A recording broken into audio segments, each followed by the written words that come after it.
बिस्मिल्लाहिर्रहमानिर्रहीम। शकील खान की तरफ से अस्सलाम वालेकुम। पिछले प्रोग्राम में हमने बात की थी माहिर नफ्सियात डॉक्टर रज़िया ज़ाहिद से, और आज वो फिर हमारे साथ मौजूद हैं। हम इनसे मज़ीद जो है टॉपिक्स पे बात करेंगे, क्योंकि बहुत सारे लोग ये कहते हैं कि जी हमें नई नई चीज़ों के ऊपर बात होनी चाहिए ताकि ज़्यादा से ज़्यादा हमें मालूमात हासिल हो सकें। और वो मरीज़ जो कि अपने आप को नफ्सियाती ज़ाहिर नहीं करते, लेकिन वो होते कहीं ना कहीं से नफ्सियाती हैं, कहीं ना कहीं उनको प्रॉब्लम होती है, और वो उस वक्त ज़ाहिर करते हैं अपने आप को जब वो बिल्कुल अपने आप से बेजार हो चुके होते हैं, जबकि वो यानी यहाँ तक पहुँच चुके होते हैं कि वो सुसाइड का भी सोच लेते हैं। तो फिर उनको पता चलता है कि अब हमें किसी सहारे की ज़रूरत है। तो यहाँ तक नौबत ना आए, इससे पहले ही आप लोग ऐसे लोगों के पास आ जाएं। तो मैं यही कहूँगा कि आप एक बार अगर आपको कोई प्रॉब्लम है तो डॉक्टर रज़िया ज़ाहिद से एक बार मुलाकात करें। डॉक्टर साहब अस्सलाम वालेकुम। डॉक्टर साहब, मैंने अभी प्रोग्राम के स्टार्टिंग में भी ये बात की है जी कि हमारे मुआशरे में बहुत सारे ऐसे लोग हैं जिनको प्रॉब्लम्स होती हैं जी, लेकिन वो डॉक्टर तक नहीं पहुंच पाते। ठीक है, तो मैं पिछले टॉपिक में भी आपने जो बात की थी, मुझे वो बातें बड़ी अच्छी थी और ज़बरदस्त थी, हमारे व्यूवर्स को भी बड़ी पसंद आई। आज का जो मेरा टॉपिक है, मैं सबसे पहले बात करना चाहूँगा जो बच्चियाँ जिनकी शादी हो जाती है या जिनकी एज 40 से 45 तक हो जाती है और वो शादी नहीं करना चाहती। अब जिनकी शादी हो जाती है वो उनको भी प्रॉब्लम्स होती हैं, कोई ना कोई प्रॉब्लम्स होती हैं। उन प्रॉब्लम्स के पीछे किन का हाथ है? और जिनकी शादी नहीं होती, यानी 40-45 की एज में भी जाके वो सोचती है कि शादी करें या ना करें, उनके पीछे किन का हाथ है? इसके बारे में जरा जी बिल्कुल, बहुत अच्छा क्वेश्चन है।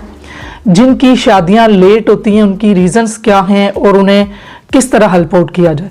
तो शादियां लेट होने की वजह दो होती हैं। एक तो वजह यह है कि उनका अपना स्टैंडर्ड वो सेट करती हैं कि इस तरह का जो है ना उन्हें पार्टनर चाहिए और इस तरह का स्टैंडर्ड उनको चाहिए।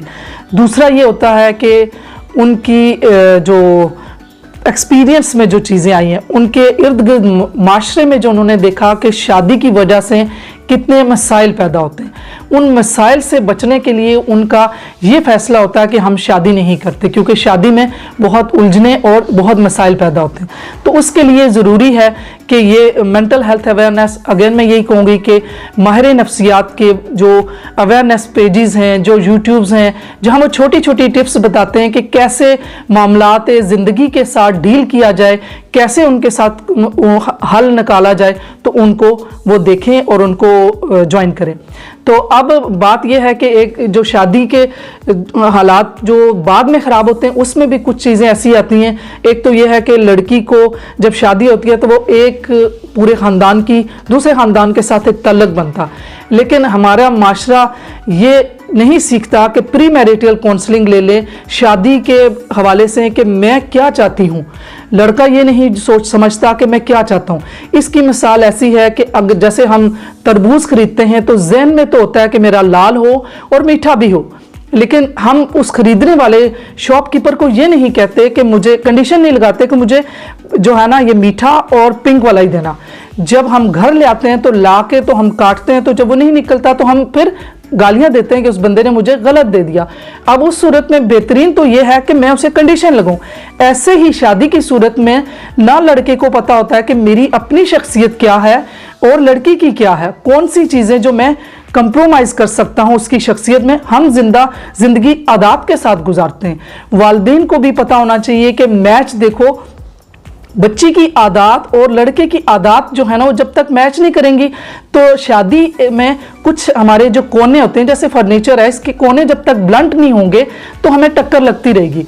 तो वो ब्लंट नहीं करते, अपने अपने मिजाज पे कायम रहते हैं। शादी जो नाम है वो समझौते का नाम है, वो दो फैमिलीज बनती है और एक नई जनरेशन आती है। उसके लिए हम तैयार नहीं करते। अनफॉर्चुनेटली तैयार किसके लिए करते हैं?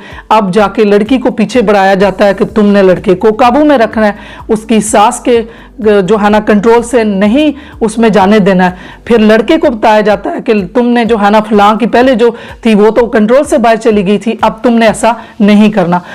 होना तो ये चाहिए कि जो उनको तरबियत दे, वो तरबियत अगर पेरेंट्स ने, ज़ाहिर है पेरेंट्स खुद कोई कहीं से ट्रेनिंग लेके नहीं करते। हम जो पेरेंटिंग होती है हबअज़र तरीके से, ऐसे जैसे पहले माँ बाप ने किया देखा देखी हम करते हैं, जबकि तरबियत जो है वो पूरी सुन्नत के मुताबिक हम करें तो हम एक अशरफुल मखलूक़ात को तैयार करते हैं। जो कि आगे रहती दुनिया में उसने अगली नस्ल को तैयार करना। हम सिर्फ और सिर्फ चालाकियों के लिए एक दूसरे को सिखा देते हैं, तो इस वजह से शादी में बहुत से प्रॉब्लम आते हैं।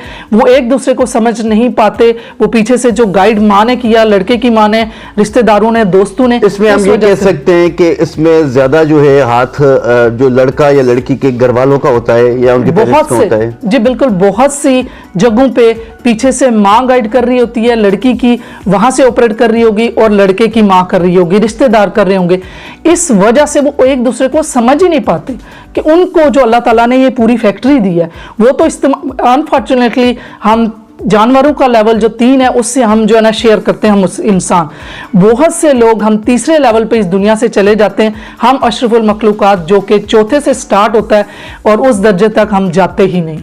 तो सर्वाइवल फाइटिंग तो एनिमल भी करते हैं और इंसान भी। उसी में किसी ने मुझ पे अटैक किया, मैंने वापस किया, किसी ने मेरे साथ ज्यादती की, मैंने वापस की, मेरे बच्चों पे जुल्म किया, मैंने किया। हमने तो ये जो सोचने समझने वाला दिमाग है उस तक तो गए ही नहीं, एक सर्वाइवल मोड में जिंदगी गुजार के चले गए, तो कंस्ट्रक्शन तो हुई ना।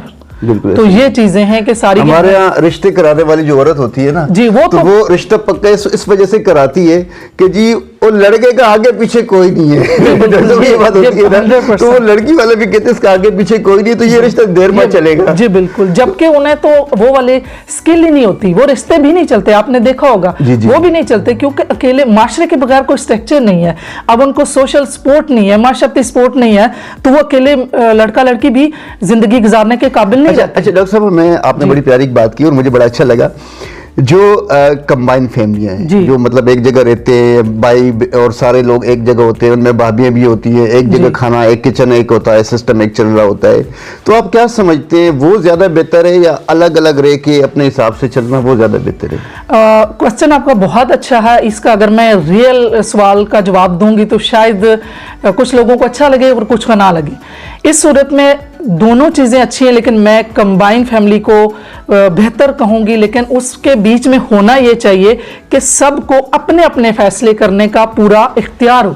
देखिए जी, ये सारे जो मेरे देखने वाले हैं वो ये बात सुन ले। डॉक्टर साहब ने एक बात कही है, एक माहिर नफ्सियात इतनी बड़ी मतलब बात करें कि जो कंबाइंड फैमिली है वो बहुत अच्छी होती है बनिस्बत जो कि अलग हो के अपना सेपरेट तरीके से रह रहे होते हैं, उनसे वो कंबाइंड फैमिली अच्छी होती है। डॉक्टर साहब, इसके फ़वाइद क्या होते हैं? कंबाइंड फैमिली के जो फ़वाइद हैं वो ज़्यादा हैं, क्योंकि इंसान अकेला, हम ना सोशल एनिमल है, हम साथ रहना चाहते हैं।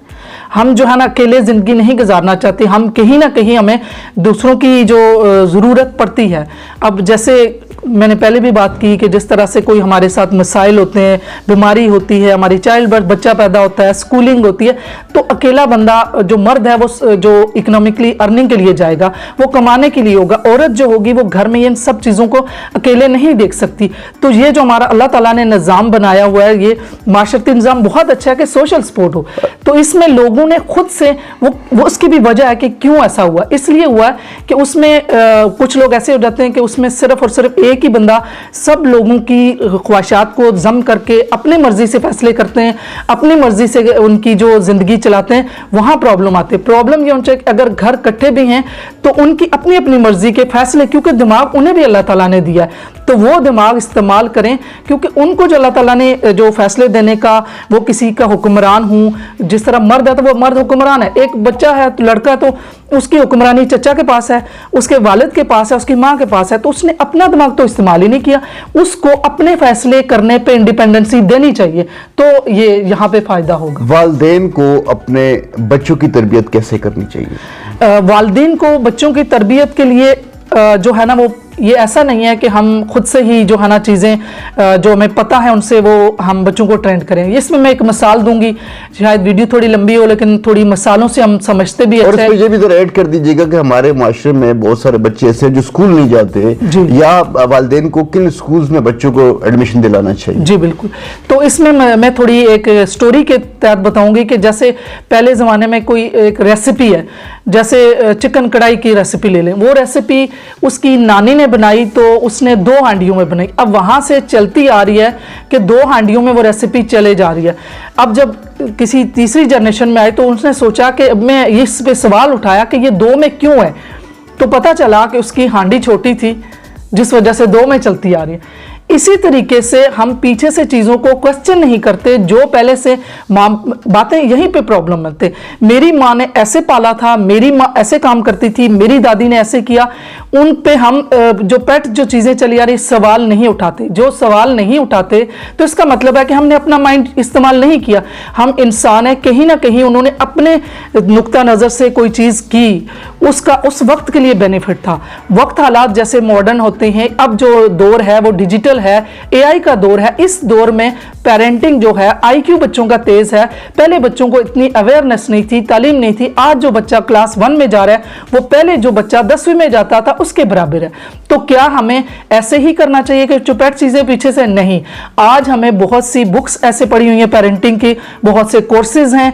अब आईक्यू बच्चों का, जिस बच्चे का आईक्यू 130 है, 150 है, उस बच्चे को अगर एक आम बंदा जो कि जिसका अपना आईक्यू 100 है, पेरेंट्स से, जैसे मैं बहुत से ऐसे वालिदैन मिलते हैं जिनके अपने आईक्यू कम है, वो कहते हैं हमें उनको मशीन ऐसी मिल गई, उनका उस बच्चे की जो कंप्यूटर है, माइंड एक कंप्यूटर है, उसको ऐसा मिल गया है कि उसको अब चलाना नहीं आता, तो वो बच्चे को खराब कर देते हैं। बच्चा खराब होता है, उसकी पर्सनैलिटी खराब होती है, उसकी इंसल्ट की जाती है, उसकी बेइज्जती की जाती है। बच्चा सोचता है मैंने ऐसा क्या किया।